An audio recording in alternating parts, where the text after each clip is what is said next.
Halo semuanya, selamat datang di Also Fintech. Di video kali ini, kayaknya saya agak sedikit kena prank ya, karena saya baru aja beli, ya emang udah beberapa bulan ya saya beli, yaitu TWS dari Edifier, yaitu Edifier X1. Nah, TWS ini saya beli di harga 200 ribuan di Tokped ya. Nah, saya beli karena saya penasaran gitu. Harganya cuma 200 ribu, tapi reviewnya bagus banget dan banyak banget yang nge-review. Apakah benar sesuai reviewnya si Edifier ini? Mari kita coba ulas. Tapi pranknya adalah di mana saya beli headset ini, kan biasa ya kan kalau kita ngasih affiliate link di kolom deskripsi gitu supaya kalian bisa beli ya kan. Tapi masalahnya ini udah nggak dijual lagi. Jadi pas saya beli ini TWS udah nggak dijual lagi sama Edifier karena udah discontinue dan udah ada penerusnya. Jadi ya sebenarnya rada percuma sih buat reviewnya ya, soalnya barangnya udah discontinue. Tapi nggak apa-apa. Kalau kalian pingin beli penerusnya, mungkin aja suaranya mirip kayak si Edifier yang X1 ini. Jadi ya udah nggak apa-apa, saya review aja. Saya bakalan kasih link di deskripsi. Juga kalau kalian pingin beli versi barunya. Yuk kita review. Pertama kita bahas dulu desainnya. Bisa kalian lihat ini desainnya kayak AirPods ya. Jadi dia nggak ada karetnya. Cuma kalian cantolin aja di kuping dan udah gitu. Langsung kedengeran suaranya kayak gini.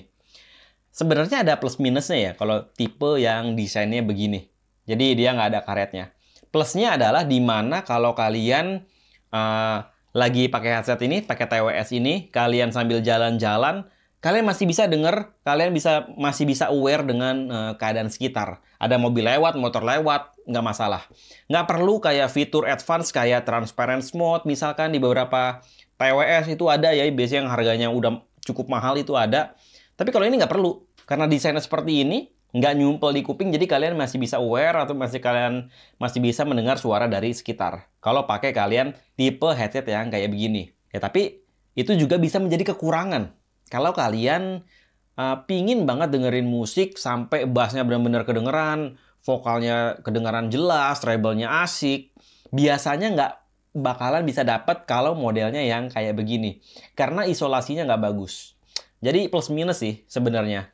Tergantung kalian pinginnya pakai yang model kayak bagaimana. Kalau kayak gini cocok untuk pakai misalkan kalian di kereta sambil jalan untuk dengerin musik santai, ini enak. Tapi kalau bener-bener pingin dengerin musik biasanya yang seperti ini kurang bagus kualitas untuk kalau kita pingin denger banget musiknya.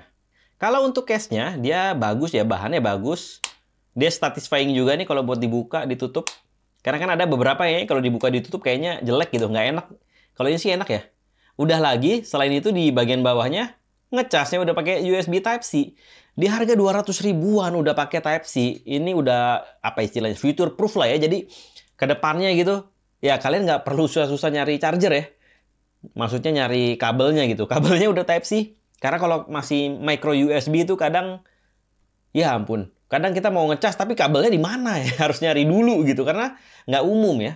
Dulu sih umum tapi sekarang udah Type-C semua. Jadi ya kalau punya Type-C tinggal ngecas pakai charger apapun aman gitu. Jadi karena dia udah pakai Type-C itu bisa memberikan ya kalau ke depannya kalau kalian mau ngecas jadi lebih gampang. Lalu bagaimana dengan suaranya? Nah, suaranya ini saya bandingkan dengan suara dari AirPods ya. Kalau kalian pernah beli AirPods yang kabel, saya akan bandingkan suaranya dengan kayak gitu.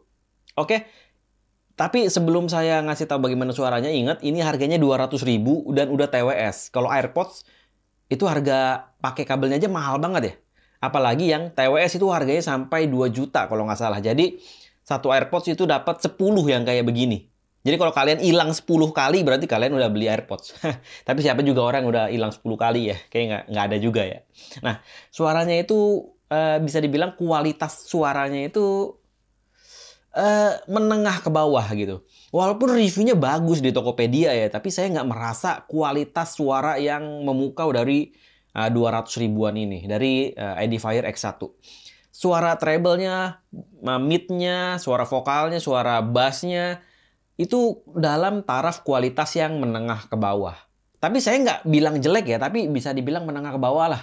Bukan yang pas kalian dengerin, wow ini suaranya asik gitu. Enggak ya. Tapi treble-nya masih kedengeran, mid-nya masih kedengeran, bass-nya juga masih kedengeran gitu.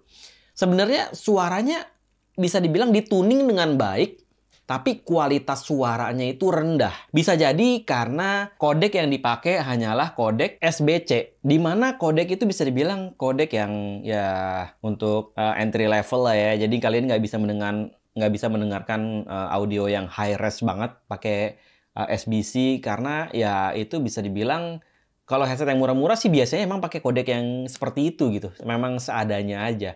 Nggak pakai kayak high res yang di versi TWS mahalnya ya. Edifier punya yang versi mahalnya, yang high res itu kodeknya udah pakai yang bagus. Kalau yang ini masih pakai kodek yang standar. Jadi bisa dibilang ya memang kualitas suaranya sesuai dengan harganya. Walaupun suaranya bisa saya bilang biasa-biasa aja atau cenderung agak kurang bagus, tapi ada beberapa nih kelebihan. Walaupun dia 200 ribuan, saya bisa bilang ini latensinya minim. Kalian masih oke untuk main PUBG pakai TWS kayak begini. Aneh banget ya. Saya juga awalnya nggak percaya gitu. Masa main PUBG pakai TWS 200 ribuan kayak begini masih delay-nya bagus gitu. Delay-nya minim gitu. Tapi ternyata, yes, saya setuju sih.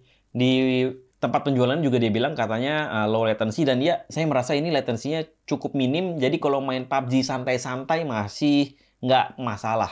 Walaupun tetap aja sih pakai kabel masih kerasa nggak ada delay-nya daripada yang TWS kayak begini. Selain low latency, saya juga bisa bilang salah satu kelebihannya adalah baterainya awet. Saya biasa pakai buat meeting ya, saya biasa pakai ini untuk meeting beberapa jam sambil kadang ya beberapa kali dengerin YouTube itu tetap kecantol di kuping. 3 jam, 4 jam masih oke banget. Jadi selain dia low latency, baterainya juga bisa dibilang awet. Kalau menurut websitenya, baterainya itu bisa sampai 7 jam plus chargingnya bisa sampai total 28 jam di sini ya. Jadi menurut saya ini bukan cuma low latency, tapi baterainya cukup awet. Karena saya biasa pakai TWS ini untuk meeting ya.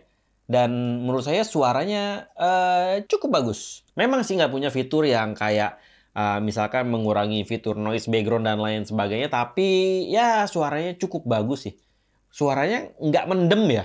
Yang pasti suaranya nggak mendem, cukup enak untuk didengar walaupun dia nggak punya fitur-fitur kayak si TWS mahal. Ya iya ya, harganya cuma 200 ribu aja. Jadi kesimpulannya menurut saya TWS si Edifier yang 200 ribuan ini, Edifier X1, mempunyai value yang cukup bagus. Walaupun suaranya biasa-biasa aja, beberapa fitur lainnya itu menjadi andalan, kayak latensinya minim dan juga baterainya luar biasa lama ya, baterainya awet, dan juga dia udah pakai USB Type-C. Nah, menurut saya yang ketiga plus lainnya itu bisa menutupi suaranya yang menurut saya masih rada kurang, atau mungkin aja di versi terbarunya suaranya udah lebih bagus daripada yang ini. Kalau kalian udah beli, bisa tulis di kolom komentar gimana suaranya yang versi terbarunya. Oke, kayaknya itu dulu untuk video kali ini. Saya Alvin dari Fintech. Kita ketemu lagi di video lainnya. Dah.